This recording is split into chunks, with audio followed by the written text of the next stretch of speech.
Talk about the Cardinals. They're trying to trade DeAndre Hopkins. He has 2 years, $34.6.5 million left on his contract. The Cardinals currently have no GM because the GM resigned, Steve Keim, after taking a health absence at like week 13 or 14 or something like that. Jordan Schultz, little latte. This man's dad runs Starbucks. That's right. Obviously, I drink a green tea from there every day.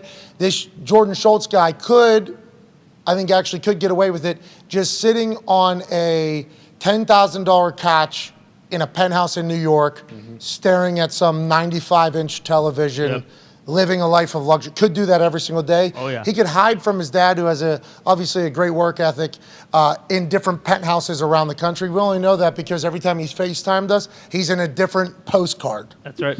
He was in the middle of the fucking mountains in Tennessee in a 15,000 square foot log cabin spread. He has FaceTimed us from a penthouse in New York that he just slipped into because it was too loud out of there. Just happened to be in the neighborhood. Seattle, obviously, he's plugged in. He's got a Florida resident. This dude is living a good life. He's choosing to be an insider, which is a miserable existence. You just have to text people all day, every day. Normally have to have 2 phones. Any dinner you're eating, that's a dinner on your phone, not with any humans around you. You're traveling the glad hand, everybody. You have to, it's a terrible job to pick if you're a bazillionaire. Oh, yeah. Jordan Schultz has done that. He has. Hell yeah. So every time we read a piece of news that's coming from this guy, we have to remember this dude is a psychopath. He should not be an insider. He is. He is reporting that the Cardinals are trying to move on from DeAndre Hopkins. No GM, no head coach, moving on from D-Hop. Kyler will have input in who's going to be the coach. And with that saying, if he thinks he could get along with the coach, will be added into the conversation, I assume, is what will be the conversation there with Kyler. How do you feel about this with the Cardinals, the whole situation? And if you'd like to tag on anything about Lil Latte choosing a life of insidering as opposed to a life of luxury. Well, first off, Jordan Schultz, Little Latte, as he so affectionately called himself, right? When he was shooting free throws in high school, they would chant that to him. Correct? Yeah. Well, Zito is the one that really hammered it home. I don't know. Did you create Little Latte, or that was the... No, that was what they used to chant at him, like trying to make him miss free throws. That's not a bad nickname. No, not at all. Opposing High school kids, it's pretty good. Yeah, not a bad nickname. Yeah, of course.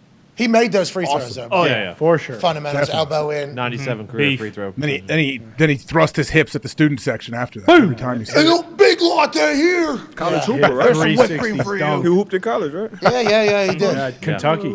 Yeah, so shout out to him. Anyways, let's get back to Arizona. What are your thoughts on Arizona Cardinals? Shout out to him. D-Hop, I mean, do you think he wants moved? Is there a chance that he wants out of there? Yeah. I would assume, For man. sure. Yeah. But 2 years, $34 million, that's not too much to take on for him, I feel like. But it said he's seeking a new deal. Yeah. He has a trade clause. Was Arizona trying to come after some of his money, you think? Because could they try to come after some money with his suspension? I would assume guaranteeds could be potentially attacked or whatever by the Cardinals if they wanted to, and maybe the Cardinals would want to do that.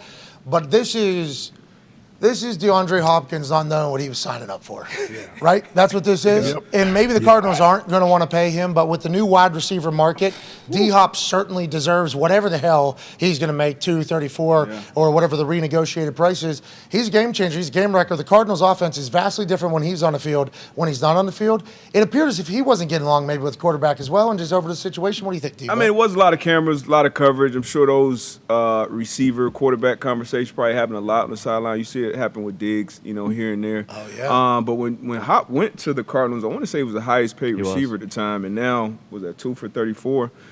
This guy's making damn near 30 a year now, so it's probably a money thing.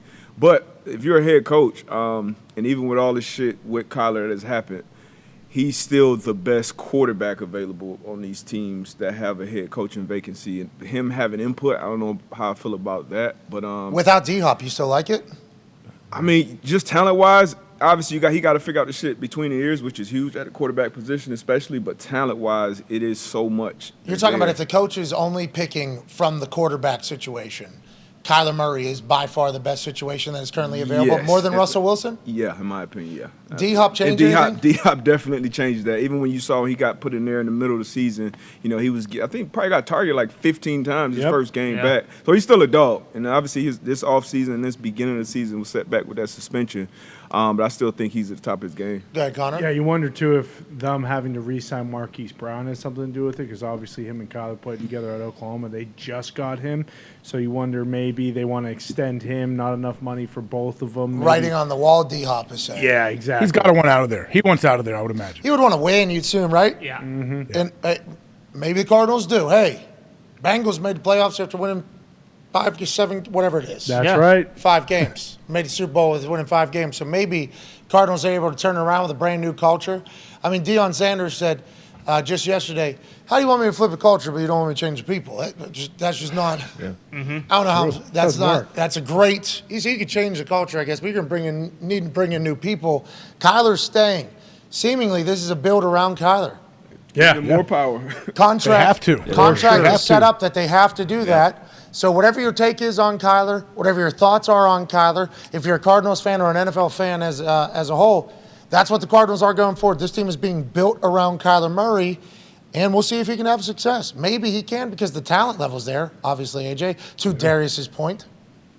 Yeah, it is. Who do they bring in? Like, that's the question. Like, who does he mesh with? What kind of coach meshes well? And also, when is he going to be 100% healthy? You think it's going to be a speed dating thing with Kyler Murray? That's the input he has. He'll be sitting at his locker, and these coaches will have to come in, and they'll get option of a couple stools or seats, whatever they want to sit on, in front of Kyler. Obviously, Harbaugh is grabbing someone's seat back, flipping that, sitting backwards. Yep. Yeah. Hands on that Sup, thing. Kai? AC Slater. Sup, Kai? Yeah, absolutely. AC Slater.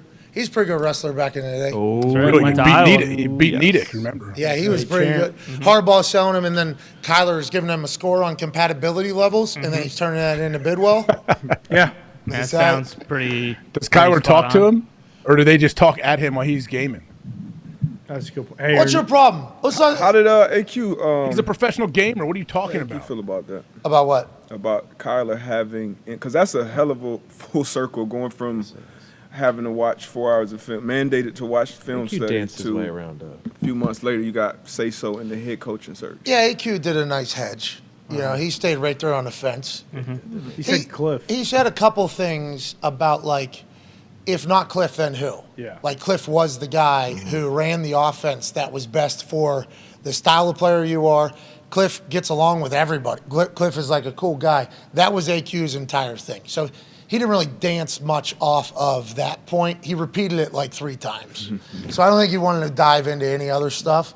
But he did keep saying, like, if not Cliff, then who? And I think he was saying enough then. Like, I think he thinks it's going to be tough to find somebody that'll be able to utilize Kyler's best gifts and attributes and then also be able to handle a megastar quarterback, which is what Kyler Murray is. Now, he hasn't won as much as other people that act in the fashion in which he does, but he has been paid because he can play at the level in which the people who have won a lot of accolades can play. So it's a fascinating situation. We'll watch for, 2 years? We look at, what's Kyler Murray's contract? We'll be able to know exactly how long this is going to go. What's up, Ty? Well, I just, like, you can say all that kind of stuff, but then if you're just turning around and fucking trading his best receiver, right? Like the guy who really was the straw that stirred the drink this year. I mean, what are they going to do? They're going to ask Lincoln Riley to come coach him since they were buddy at Actually, Oklahoma. I was just thinking about, he was at the game too. And all. Could do that. They also have. He was on TV. His brother is coaching. But I think Yep. you need a guy who's maybe going to like kiss his ass and to like get the okay